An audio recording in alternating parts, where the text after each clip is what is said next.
Alhamdulillahirabbil alamin. Alhamdulillahilladzi adhhaba 'annal hazan. Inna rabbana laghafurun syakur. Asyhadu an la ilaha illallah wahdahu la syarikalah wa asyhadu anna Muhammadan 'abduhu wa rasuluh la nabiyya ba'dah. Allahumma shalli ala Muhammad wa ala alihi wa sahbihi ajma'in. Amma ba'd. Puji syukur senantiasa kita panjatkan kehadirat Allah Subhanahu wa taala atas limpahan rahmatnya, limpahan anugerahnya, sehingga pada pagi hari ini Allah memperkenankan kita untuk menghadiri acara majelis ilmu, majelis ta'lim. Semoga Allah memudahkan kita untuk mendapatkan ilmu yang bermanfaat di dunia hatta akhirah. Salawat dan salam kita aturkan kepada beliau junjungan kita, Nabi besar Nabi Muhammad sallallahu alaihi wasallam, para sahabatnya, para tabi'in, tabi'ahum, wa man tabi'ahum bi ihsanin ila yaumiddin. Dan atas kehadiran Bapak Ibu hadirin semua, mudah-mudahan Allah memberikan ilmu yang bermanfaat di dunia hatta akhirah. Nah, kita mulai kajian kita pada pagi hari ini dengan tema hidup mulia dan mudah dengan Al-Quran. Bapak Ibu yang dimuliakan oleh Allah, ada seorang sahabat yang sahabat ini dikenal sebagai singa padang pasir. Namun sebelum dia masuk ke dalam Islam, terlebih dahulu dia menjadi pembenci Rasulullah sallallahu alaihi wasallam. Bahkan menjelang keislamannya, dia berpikir bahwa daripada kaum Quraisy ini terpecah, ada baiknya saya yang berkorban. Sehingga dia datang untuk membunuh Rasulullah sallallahu alaihi wasallam. Niatnya ingin membunuh Rasulullah. Setelah nanti dia bunuh Rasulullah, baru dia menyerahkan diri kepada keluarganya Nabi untuk dia dibunuh kembali, dikisos. Ini jantan sekali ini. Nah, ternyata dalam perjalanan dia bertemu dengan seseorang yang sudah beriman. Dia tanya, "Wahai Umar, mau kemana?" "Saya mau membunuh Muhammad," katanya. "Kenapa?" "Karena dia yang bikin kaum kita terpecah." "Ngapain kamu membunuh Muhammad? Keluargamu aja sudah jadi pengikutnya, yaitu adiknya." Nah, pada saat itu Umar sangat marah. Yang tadi datang menghunus pedang ingin membunuh Rasulullah, kemudian dia berbalik arah ingin membunuh adiknya beserta adik iparnya. Padahal waktu itu di tempat adiknya sedang ada pengajaran Al-Quran. Digedor-gedor, buka pintunya, didobrak gitu. Kemudian adiknya dipukul, iparnya dipukul. Kemudian, "Apa yang kalian sembunyikan dariku?" Ternyata diambil sebuah lembaran yang isinya potongan Al-Quran, yang isinya, "Taha ma anzalna 'alaikal Qur'ana litashqa." Mendengar, membaca itu Umar langsung menangis, dan beliau bertanya kepada adiknya, "Di mana tempatnya Muhammad?" "Saya tidak akan memberitahu kamu, beritahu saya ingin masuk Islam." Dari kata-kata Toha, ma anzalna 'alaikal Qur'ana litashqa. Kami tidak menurunkan Al-Qur'an kepadamu supaya kamu celaka. Menunjukkan bahwa turunnya Al-Qur'an dari Allah yang Maha Tinggi, yang diturunkan kepada Rasulullah Sallallahu Alaihi Wasallam, itu tujuan utamanya adalah untuk menyelamatkan umat manusia. Sehingga dengan Al-Quran kita semua akan menjadi orang yang mulia, orang yang selamat. Sebagaimana yang dialami oleh sahabat Umar ibn Khattab radhiyallahu an, yang pada akhirnya menjadi salah satu pemimpin dalam dunia Islam yang termasyhur. Nah, Allah berfirman dalam sebuah ayat, yaitu surat Yunus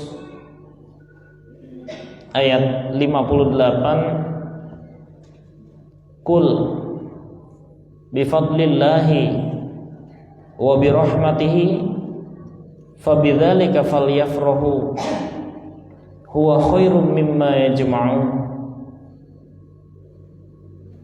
Ditafsirkan oleh Imam Ibnu Katsir, Qul ya Muhammad li ashabik, katakanlah wahai Muhammad kepada sahabat-sahabatmu, bifadlillah, dengan kefadalan Allah, huwa al-Qur'an allazi akramakum. Jadi bifadlillah, dengan keutamaan Allah, maksudnya adalah Al-Qur'an, yang dengan Al-Qur'an Allah akan memuliakan kalian. Wa birahmatihi, dan dengan rahmatnya Allah, yaitu al-Islam alladzi wafaqakum bih, dengan rahmat Allah, yaitu hidayah menjadi orang Islam, sehingga kita akan diselamatkan oleh Allah.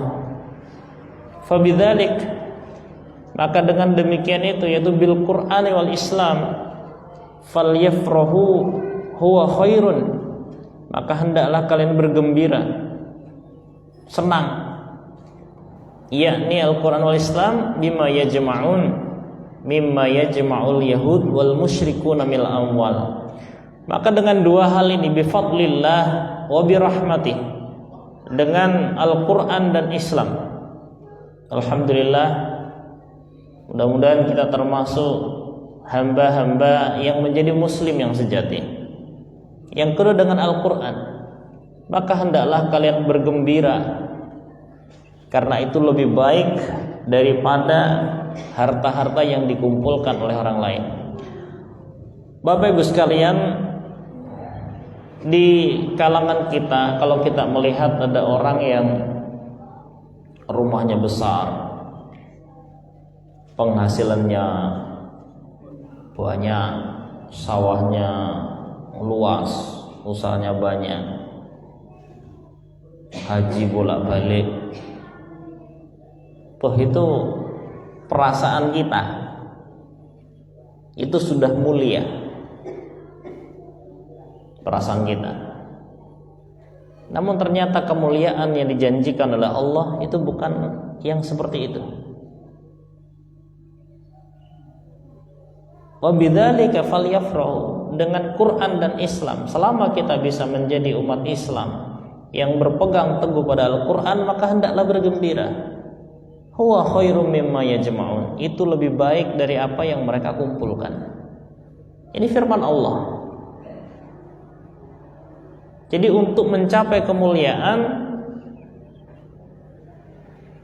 tidak harus melalui usaha yang besar, kebun yang luas, penghasilan yang besar, karena itu semua masalah dunia. Tapi untuk mencapai sebuah kemuliaan itu hanya membutuhkan Al-Quran dan Islam. Allah berfirman, Inna anzalna Qur'anan Arabiyyan la'allakum ta'qilun. Sesungguhnya kami menurunkan Al-Quran berbahasa Arab agar kalian berfikir. Di sini dijelaskan bahwa wa dzalika li anna al-lughatal arab afsahul lughat wa bayanuha wa awsa'uha. Maka demikian itu karena bahasa Arab itu adalah bahasa yang paling fasih, bahasa yang paling memuat. Wa aktsaruha ta'diyatan lil ma'ani allati taqumu bin nufus. Falihada anzala asraful kutub bi asrafil lughat ala asrafir rusul bisifarati asrafil malaikah wa kana dhalika fi asrafi biqa'il ard wa ibtada'a inzaluhu fi asrafis suhuris sanah wa huwa ramadan fakamula min kullil wujuh. Dalil ini menjelaskan bahwa betapa banyak Allah memuliakan segala sesuatu dengan Al-Quran. Yang pertama, Al-Quran itu dibawa oleh malaikat Jibril, disampaikan kepada Nabi Muhammad sallallahu alaihi wasallam. Siapa yang paling mulia? Yang pertama adalah malaikat Jibril. Malaikat Jibril itu adalah satu-satunya malaikat yang mampu menyentuh Al-Quran dari Lauh Mahfuz kemudian dibawa kepada Rasulullah sallallahu alaihi wasallam. Allah berfirman, la yamassuhu illal mutahharun. Tidak menyentuh pada Al-Quran kecuali orang yang disucikan, yaitu Jibril alaihi salam. Bapak Ibu sekalian, karena partisipasinya Jibril membawakan Al-Quran kepada Rasulullah, maka Jibril adalah malaikat yang paling agung. Dengan keagungan Al-Quran, maka Jibril ikut menjadi malaikat yang paling agung, malaikat yang paling mulia. Yang kedua, diturunkan kepada Nabi Muhammad sallallahu alaihi wasallam. Allah berfirman, "Qul ayyu syai'in akbaru syahadah? Qulillah syahidun baini wa bainakum wa uhila ilayya hadzal Qur'an liunzirakum bihi wa man balagh." Jadi manakah persaksian yang lebih besar? Persaksian yang lebih besar adalah persaksian Allah di antaraku dan antara kalian. Dan saya diberi wahyu dengan Al-Quran ini untuk menakut-nakuti kalian, memberi peringatan pada kalian. Nabi yang diturunkan Allah Subhanahu wa taala, dalam banyak riwayat ada yang menyebutkan itu 8.000 nabi. Kalau yang kita kenal ada 25. Di antara 8.000 nabi dan rasul, maka nabi yang paling agung itu adalah Nabi Muhammad sallallahu alaihi wasallam. Kenapa? Karena Al-Quran diturunkan kepada beliau, menunjukkan bahwa Al-Quran ini membawa dampak yang luar biasa. Dibawa oleh malaikat, malaikatnya jadi paling agung. Diberikan kepada Nabi Muhammad, nabinya menjadi nabi yang paling agung. Dan yang selanjutnya, Al-Quran diturunkan di bulan Ramadan.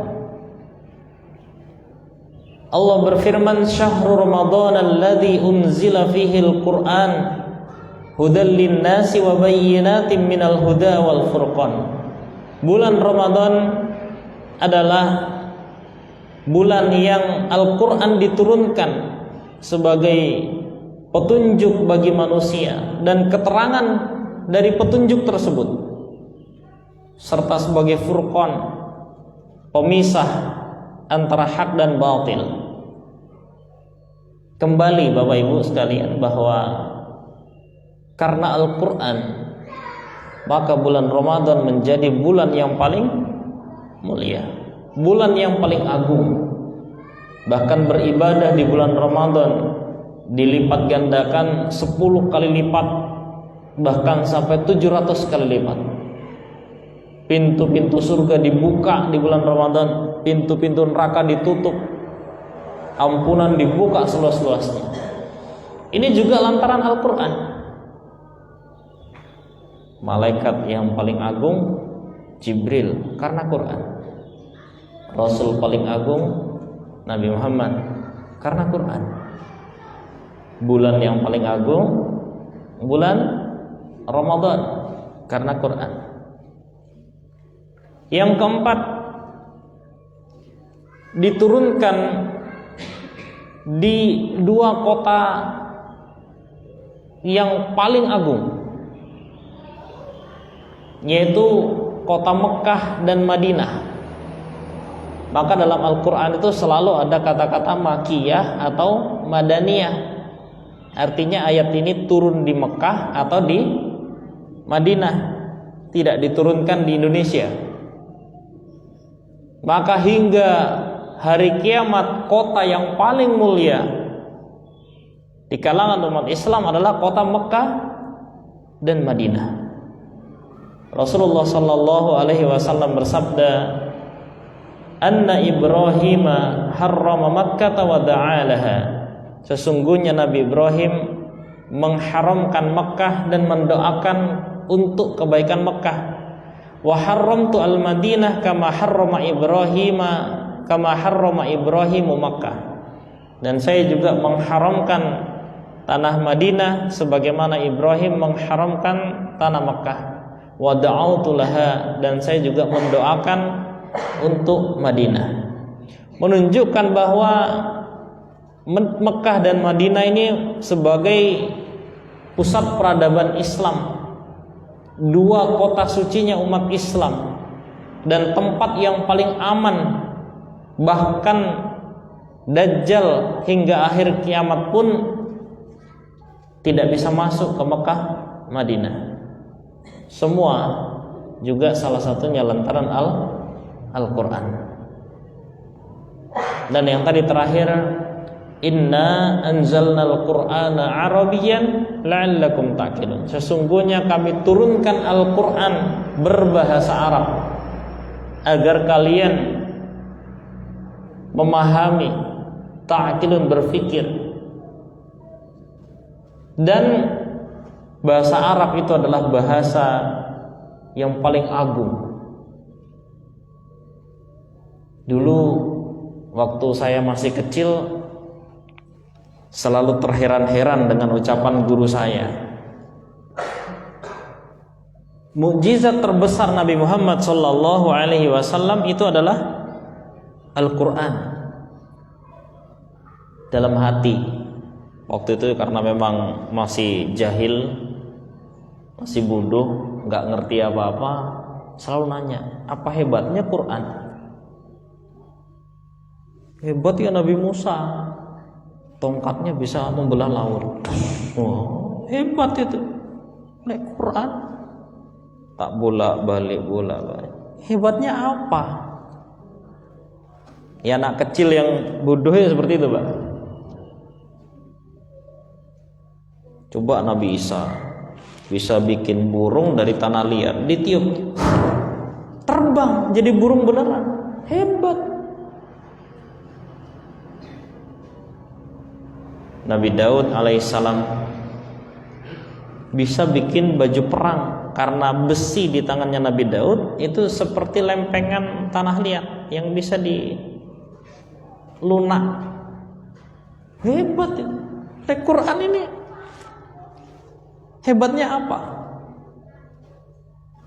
Ternyata setelah belajar ilmu bahasa Arab, belajar nahwu, sorof, baru ngerti. Ternyata jangankan kata, jangankan kalimat, huruf per huruf dalam Al-Quran semua mengandung arti yang luar biasa. huruf per huruf, baru paham. Dan tidak ada satu orang pun di dunia yang mampu bikin Al-Quran meskipun cuma satu ayat. Nanti kalau panjenengan ngerti susunan kaidah bahasa Arab itu akan paham betapa indahnya, betapa agungnya Al-Quran. Dan itu dibuat dengan bahasa Arab.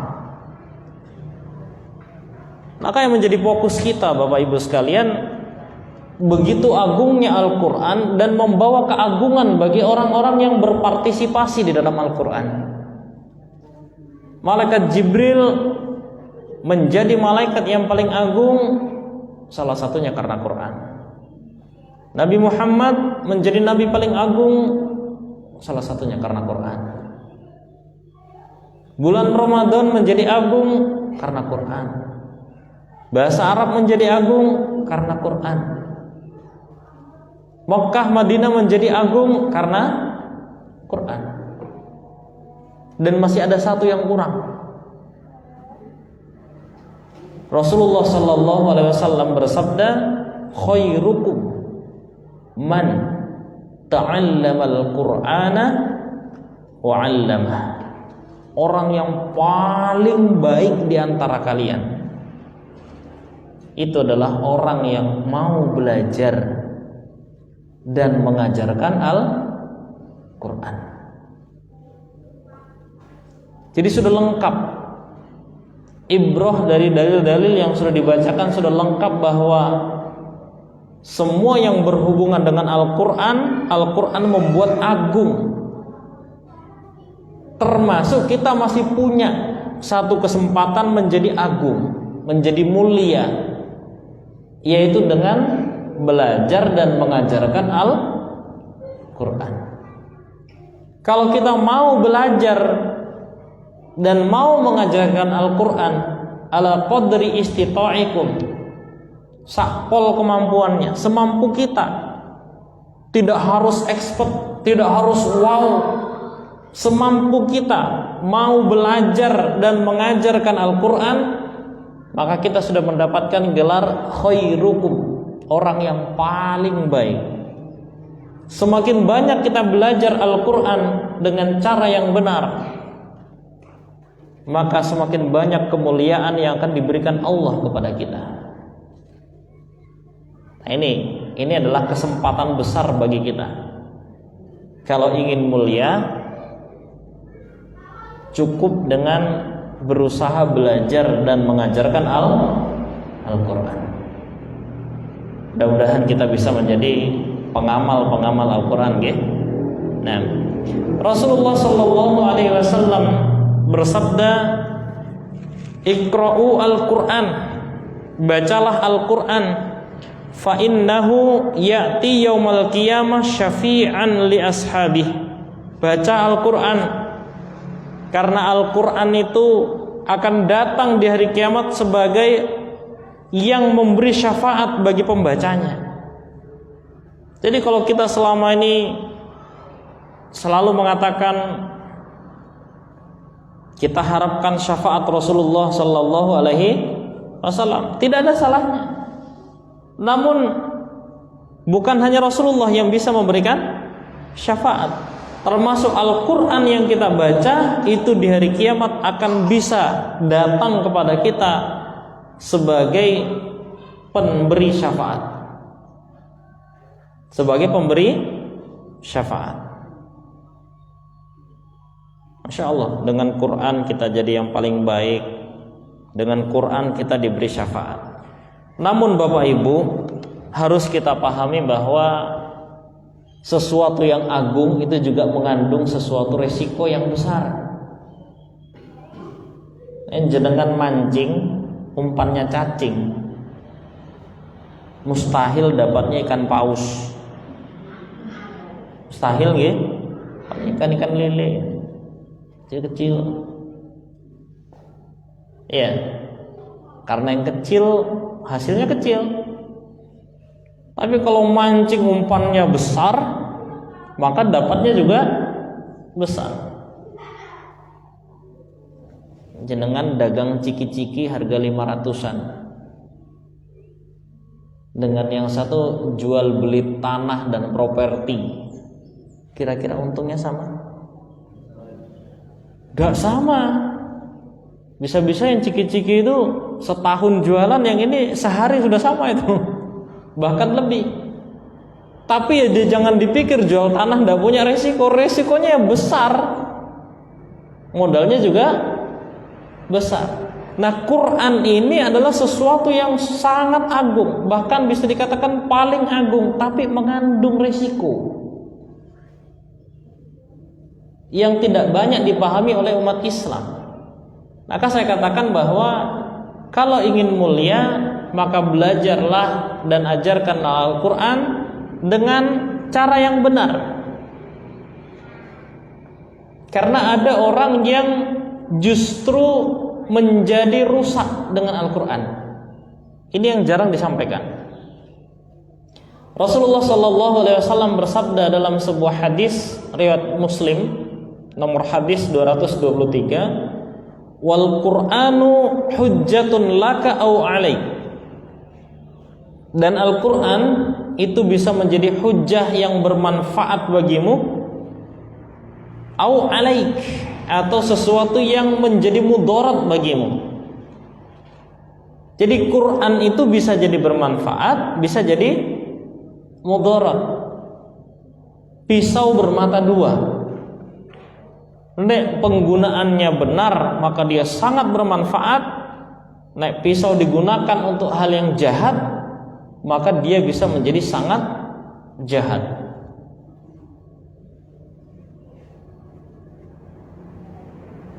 Orang yang berani buat bom bunuh diri itu didoktrinnya dengan Quran loh.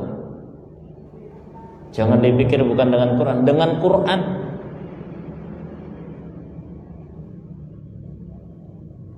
Islam ini terpecah menjadi 73 golongan. Wa inna hadhihi millah sataftariqu ala 73 fintani wa sab'una finnar wa wahidatun fil jannah wa hiya al-jamaah. Agama Islam ini akan terpecah menjadi 73 golongan. 72 diancam masuk neraka dan satu yang masuk surga. Kata Rasulullah, wa hiya al-jamaah. Nah, dari 72 golongan itu, pecahan pertama dalam Islam itu adalah al-khawarij. Al-Khawarij, golongan Khawarij. Al-Khawarij ini adalah orang-orang yang salah dalam memahami Al-Quran. Mereka menggunakan dalil وَمَنْ لَمْ يَحْكُمْ بِمَا أَنْزَلَ اللَّهُ فَأُولَئِكَ هُمُ الْكَافِرُونَ. Siapa yang tidak berhukum kepada apa yang diturunkan Allah, yaitu Al-Quran, maka dia kafir. Ayatnya benar, tidak salah, pengertiannya benar, tapi ditarik ke golongannya dia, yang dia mengatakan berarti siapa yang berhukum tidak seperti hukum golongan kita, kafir itu. Maka mereka mengkafirkan Ali bin Abi Thalib, mengkafirkan seluruh sahabat termasuk Aisyah radhiyallahu anha, mengkafirkan Muawiyah ibnu Abi Sufyan, dan merencanakan pembunuh. Dan salah satu yang berhasil membunuh Ali bin Abi Thalib adalah Ibnu Muljam. Siapa dia? Dia adalah penghafal Quran. Maka Quran ini hujjatun laka au alaik. Quran itu bisa menjadi hujjah yang bermanfaat untuk kita, bisa juga merusak kita kalau salah penggunaan. Nah, ini yang penting kita bahas. Rasulullah sallallahu alaihi wasallam bersabda, Al-Qur'anu musyaffa'un wa mahilun wa musaddaqun man ja'alahu imamahu qadahu ilal jannah wa man ja'alahu khalfa dhahri saqahu ilan nar.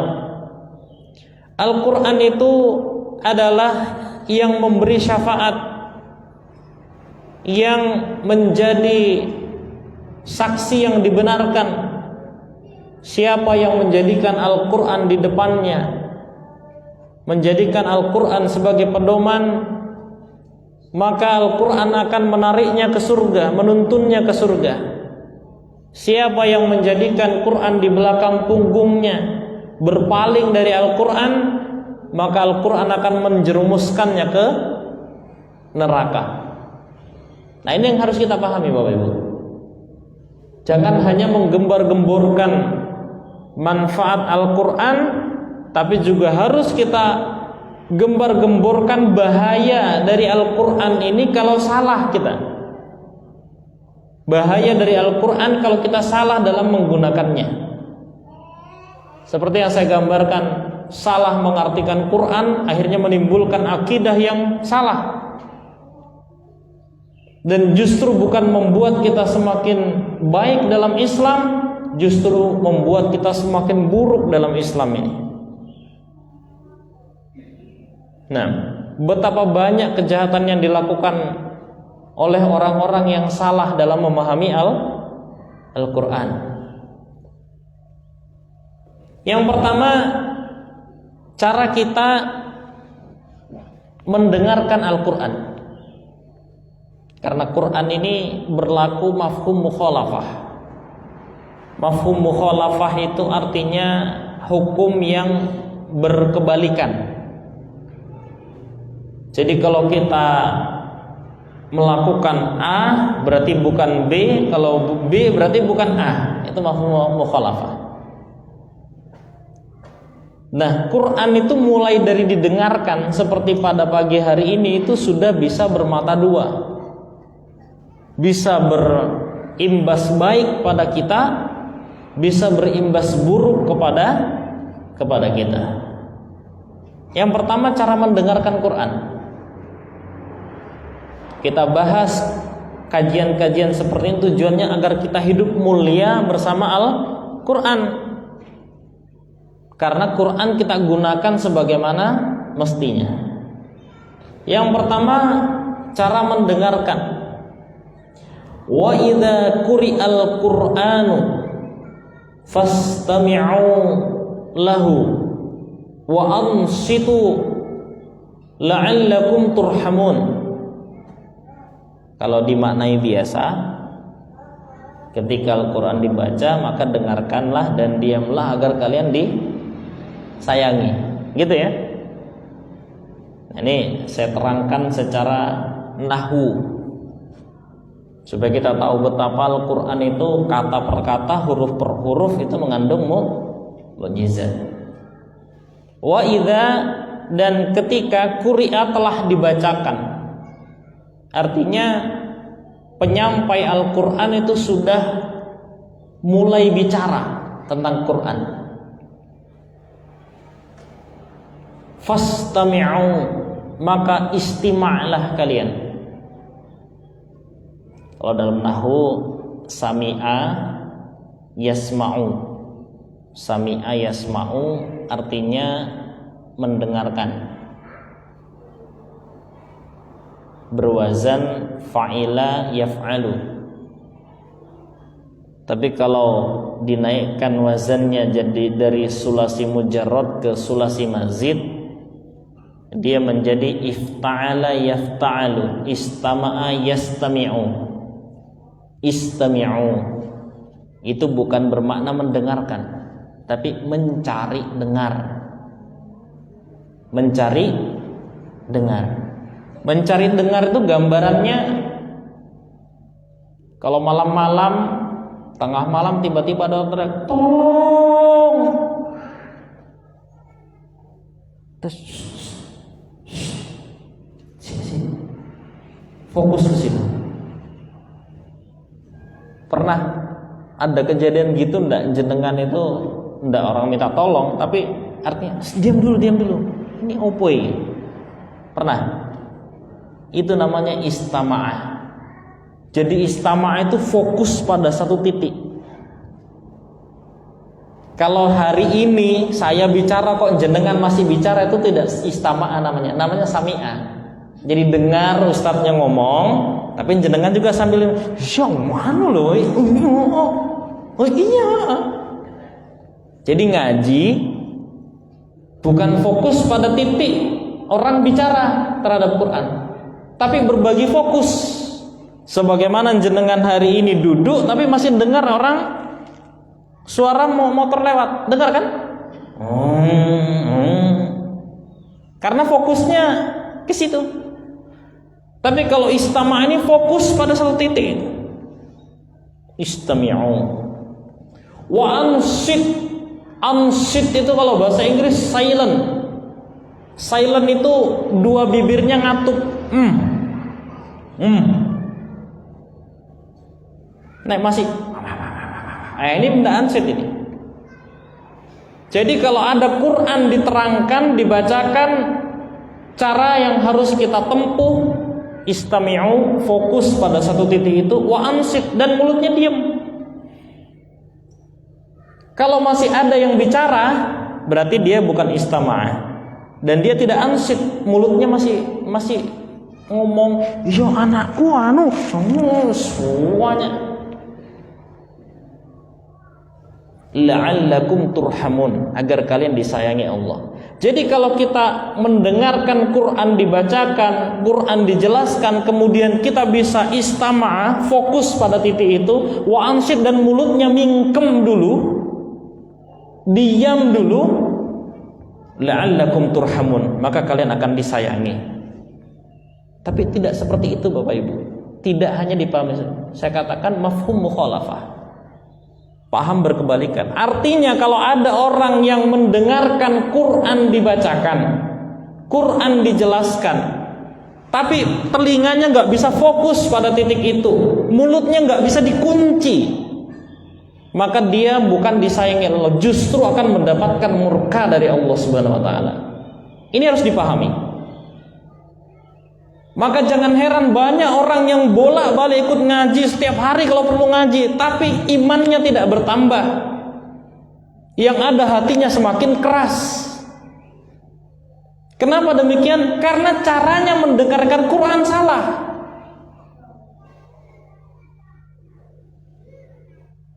Jadi dia kalau ada orang ngaji itu masih sambil ngobrol, sambil ngomong, terus telinganya tidak pernah fokus ke situ. Maka yang dia dapatkan dari kajian bukan rahmat Allah, tapi murka dari Allah, berupa kerasnya hatinya. Pulang ngaji masih rajin ngerasani orang. Ustadznya marah-marah. Enggak, ini bukan marah. Ini ngasih tahu daripada Allah yang murka. Saya tekankan seperti ini karena bahaya. Apalagi kalau sudah ketemu teman lama, itu datang ngomong dulu.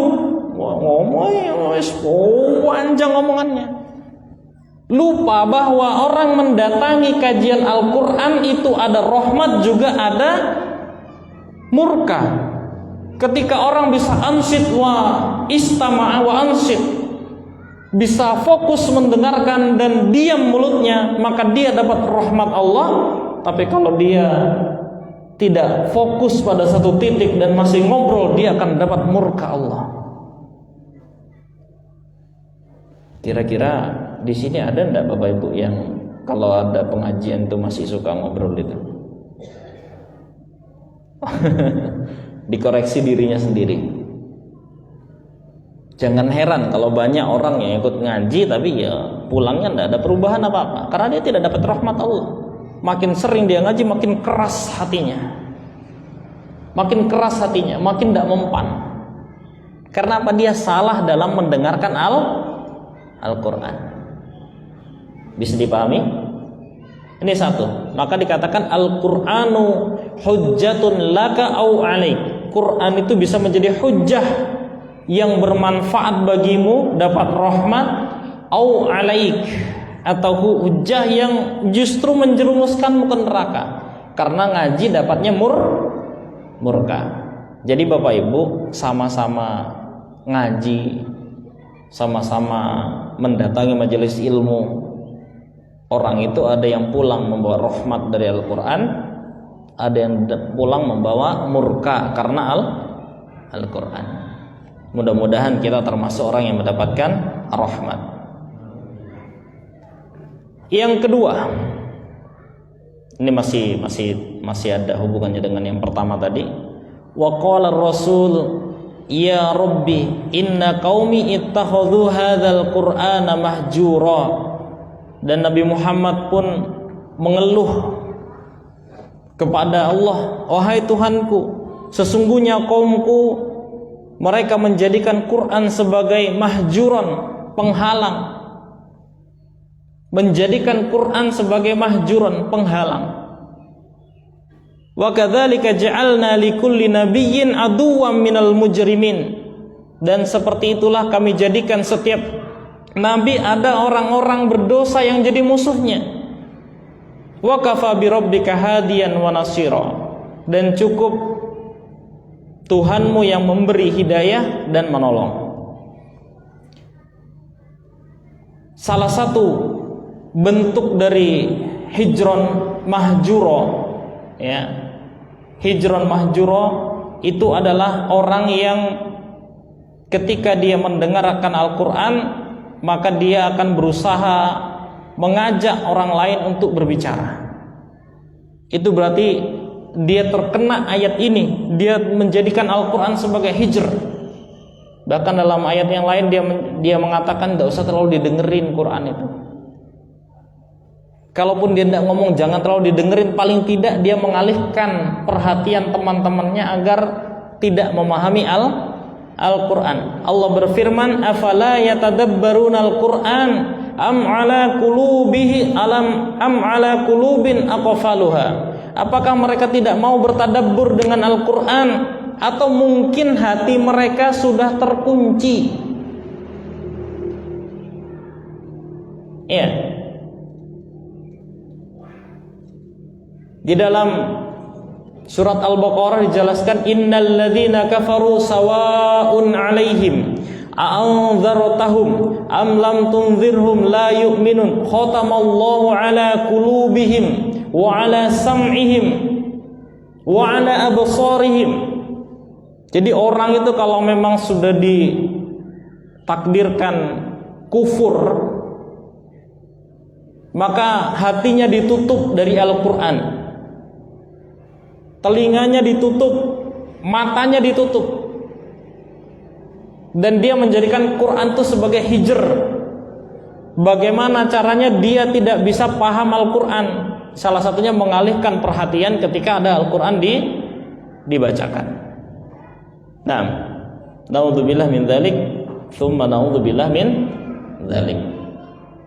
Maka perlu bagi kita untuk membenarkan bagaimana cara kita mendengarkan Quran, mendengarkan majelis-majelis yang di dalamnya Al-Quran dibacakan, supaya kita tidak mendapatkan murka dari Allah, pulang mendapatkan rahmat dari Allah. Itu yang pertama.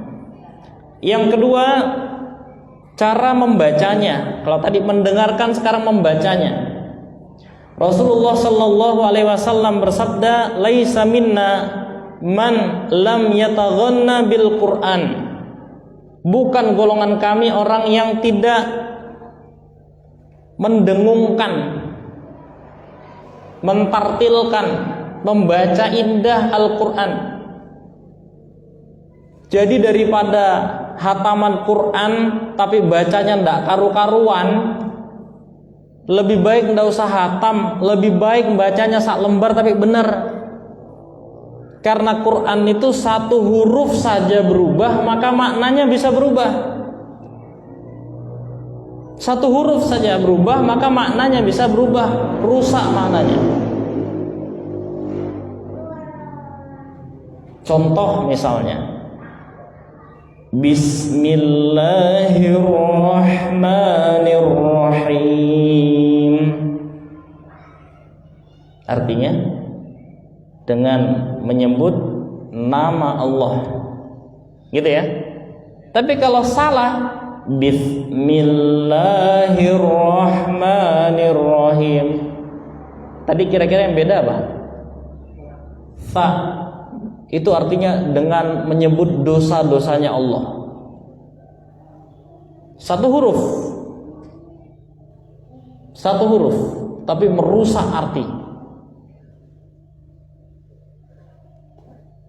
Innallaha sami'un alim.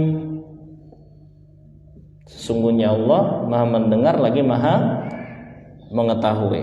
Innallaha sami'un alim. Sesungguhnya Allah Maha mendengar lagi Maha sakit. Alim dengan alim maknanya beda. Kalau alim artinya sakit, sama dengan walahum adzabun alim, alim, dan bagi mereka siksa yang sangat menyakitkan, sangat pedih. Jadi alim itu sakit. Makanya kalau ada orang lagi, kayaknya dia alim banget, makanya diam. Alim itu sakit, orang sakit diam.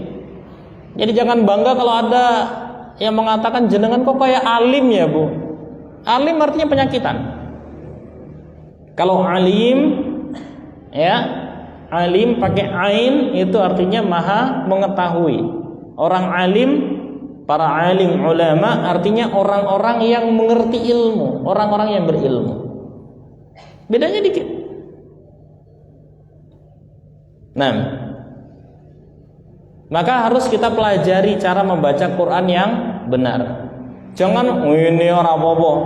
Qul huwallahu ahad, Allahu samad, lam yalid wa lam yulad wa lam yakul lahu kufuwan ahad. Apakah dapat pahala? Bukan dapat pahala, bahkan Rasulullah mengancam itu. Laisa minna, bukan golongan saya, bukan umatku, kata Nabi. Orang yang baca Quran kayak ngono-ngono enggak, bukan umatku itu. Jadi kalau baca Quran, bacalah Quran dengan cara-cara yang benar, yang sudah dicontohkan. Sekarang ada ilmunya, namanya ilmu tajwid, ada tartil dan sebagainya. Jangan pokoknya mau Quran. Bahkan ada di dalam hadis, la sholata liman lam yaqra bi Fatihatil kitab. Tidak sah, tidak ada, maksudnya tidak sah sholatnya orang yang tidak baca Al-Fatihah. Al-Fatihah itu bacanya harus dengan tajwid.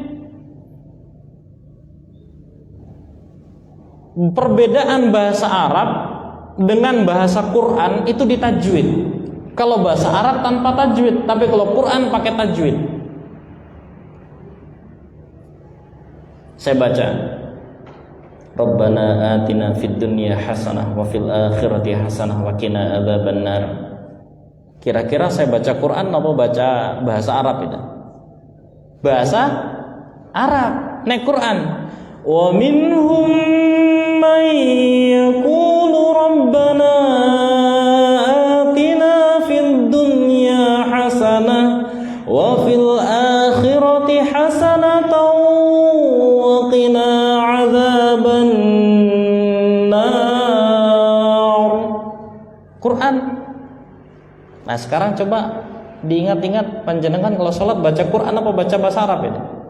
Alhamdulillahirabbil alamin arrahmanir rahim maliki yaumiddin iyyaka na'budu wa iyyaka nasta'in ihdinas siratal mustaqim siratal ladzina an'amta 'alaihim ghairil maghdubi 'alaihim waladdallin.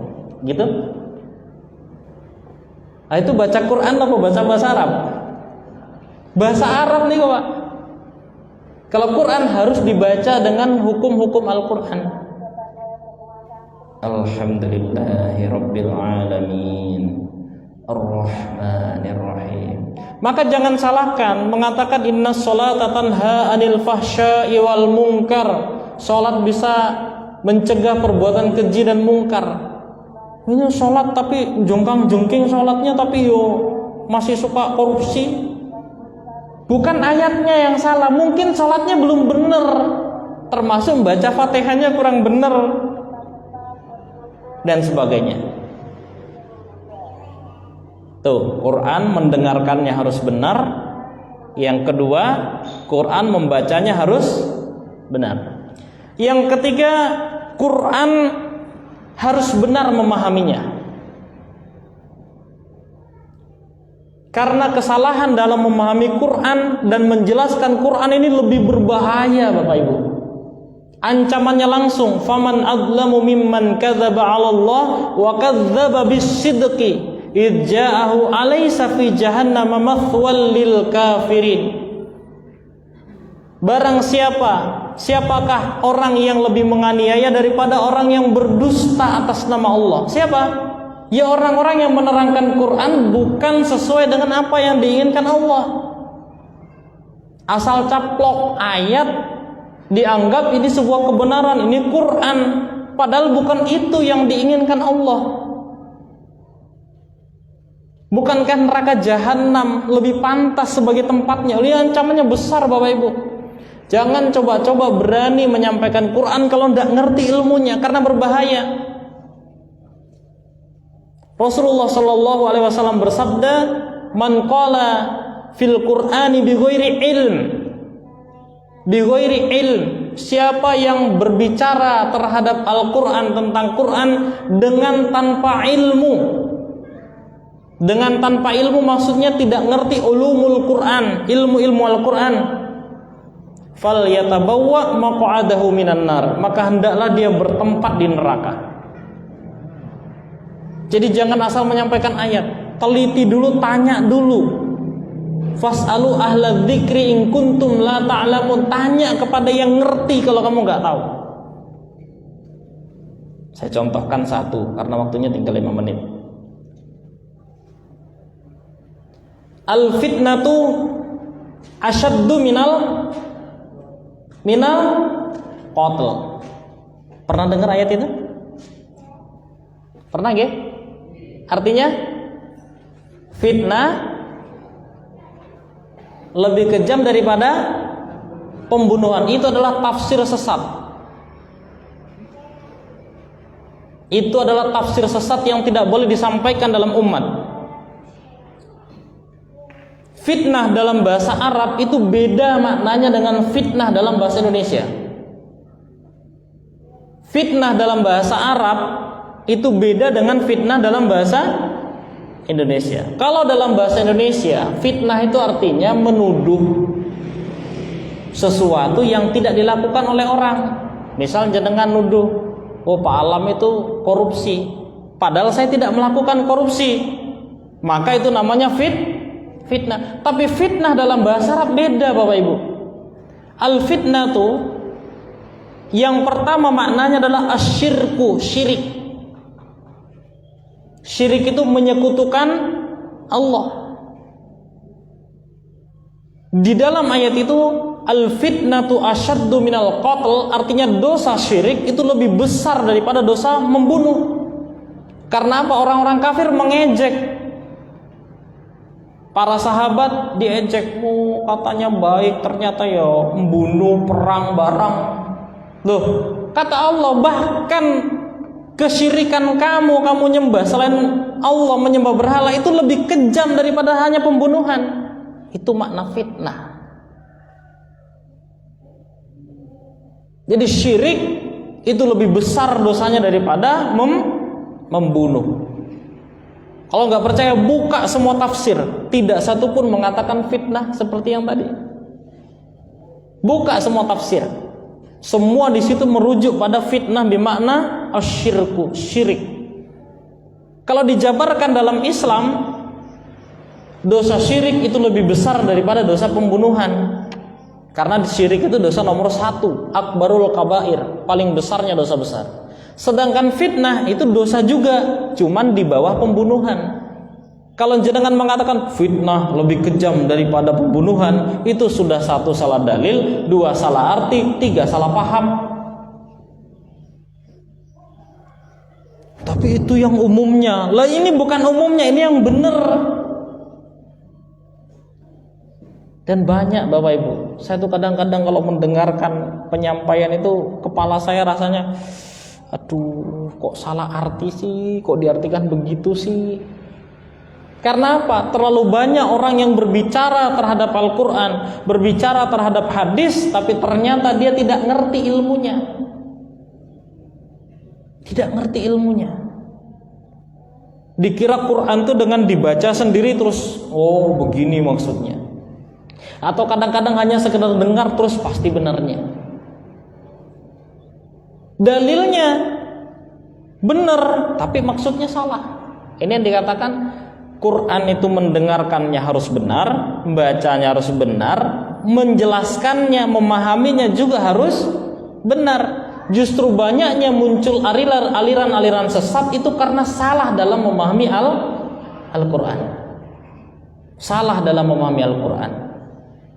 Dia tidak memahami Al-Quran sebagaimana yang dikehendaki Allah, sebagaimana yang disabdakan Rasulullah, sebagaimana yang dipahami oleh para sahabat. Tapi dia pakai Quran, tapi dengan pemahamannya ditambah-tambahi sendiri. Banyak contohnya Bapak Ibu. Banyak sekali contohnya. Orang-orang yang tersesat karena salah dalam memahami Al-Quran. Nah, padahal kalau salah dalam memahami Al-Quran, salah satu ancamannya, ya, dalam surat Az-Zuhruf, wa may ya'shu an dzikrir rahmani nuqayyid lahu syaitanan fahuwa lahu qarin. Siapa yang berpaling dari Al-Quran, berpaling artinya adalah yamillu, menyimpang dalam memahami Al-Quran, nuqayyid lahu syaitanan, akan kami ikatkan dengan setan atau jin, naj'alahu qarinan minasyaitan fahuwa lahu qarin fid dunya wal akhirah. Maka setan ini akan menemaninya dia bersama di dunia dan di akhirat. Sedikit pengalaman saya dulu pernah diajari oleh guru saya, amalkan ayat kursi, baca 1111 kali tiap malam, kamu akan jadi orang sakti. Siapa yang bilang syirik? Wong ayat kursi yo. Wah, ini betul ini. Saya baca terus sampai 40 hari 40 malam. Sakti tenan Bapak Ibu. Ini ada orang kesurupan enggak pakai baca ayat. Kabur. Wah, saya ini kefadlan Allah. Masyaallah. Bahkan pernah satu kejadian. Kalau jenengan mau tanya nanti tanya istri saya. Ada orang kesurupan. Saya waktu itu di Kalimantan, ditelepon dari Malang. Ustaz, ini di pondok ada orang kesurupan. Guru-guru yang lain sudah angkat tangan semua. Kasih tahu jinnya, salam dari alam. Yang kesurupan dikasih tahu, salam dari alam. Alam, sembuh. Kok bisa begitu Ustaz? Fadilah Al-Quran. Luar biasa Bapak Ibu. Ketika saya ketemu dengan seorang peruqyah, orangnya di Blitar. Ustaz, saya punya amalan begini. Itu jin itu. Lah kok iso? Kamu ngamalkan itu tahu hadisnya enggak? Ada enggak hadis yang suruh ngamalkan 1111 kali? Iyo, enggak ada sih hadisnya. Lah kalau tidak ada kenapa kamu amalkan? Man amila amalan laisa alaihi amruna fahuwa raddun. Siapa yang beramal yang tidak ada tuntunannya itu ditolak. Dan itu diperkuat dengan ayat ini, itu akan diikatkan setan. Bisa jadi itu bukan fadilah Quran, bisa jadi itu adalah qarin atau khodam yang datang karena kamu mengamalkan kebid'ahan kan. Gak percaya? Enggak. Ruqyah, di ruqyah. Begitu ruqyah keluar jinnya. Ternyata jin-jin itu takut itu bukan dengan saya, dengan jin yang di belakang saya. Astagfirullahaladzim. Padahal ini betul-betul Quran yang diamalkan, tapi tidak ada tuntunannya. Ini yang dikatakan Quran itu harus benar mendengarkannya, benar dalam membacanya, benar dalam memahaminya, benar dalam menjelaskannya, benar di dalam mengamalkannya. Kalau enggak mesti rusak. Maka ayo kita hidup mulia dengan Al-Quran, hidup mudah dengan Al-Quran, dengan cara cobalah untuk mendengarkan Quran dengan benar, membaca Quran dengan benar, memahami Quran dengan benar, menjelaskan Quran dengan benar dan mengamalkan Quran dengan benar, maka kita akan menjadi orang-orang yang pasti dimuliakan oleh Allah. Sampai Rasulullah mengatakan khairukum man ta'allamal Qur'ana wa 'allamah. Tapi kalau kita ternyata salah dalam mendengarkan, salah di dalam membaca, salah di dalam memahami, salah dalam menjelaskan, dan salah di dalam mengamalkan, maka kita bukan menjadi orang yang dapat rahmat, justru akan membuat kita masuk neraka. Hujjatun laka au alai. Mudah-mudahan Allah memberikan kita petunjuk sehingga kita bisa menjadi pengamal-pengamal Quran yang benar, sehingga kita mulia dunia akhirat. Banyak kekeliruan dari saya, mungkin nadanya terlalu keras, saya mohon maaf karena memang saya bukan orang Jawa Bapak Ibu, saya orang dari Sulawesi Selatan. Jadi nadanya, intonasinya, kemudian tata bahasanya mungkin agak berbeda. Kalau itu membuat jenengan tersinggung, saya mohon maaf yang sebesar-besarnya. Dan apabila ada kekeliruan saya dalam menjelaskan, jenengan tahu yang benar, tolong diberitahu saya, biar kita tetap sama-sama dalam koridor Quran dan hadis. Jazakumullah khairan. Ada sesi tanya jawab napa langsung? Cukup nggih? Jazakumullah khairan. Assalamualaikum warahmatullahi wabarakatuh.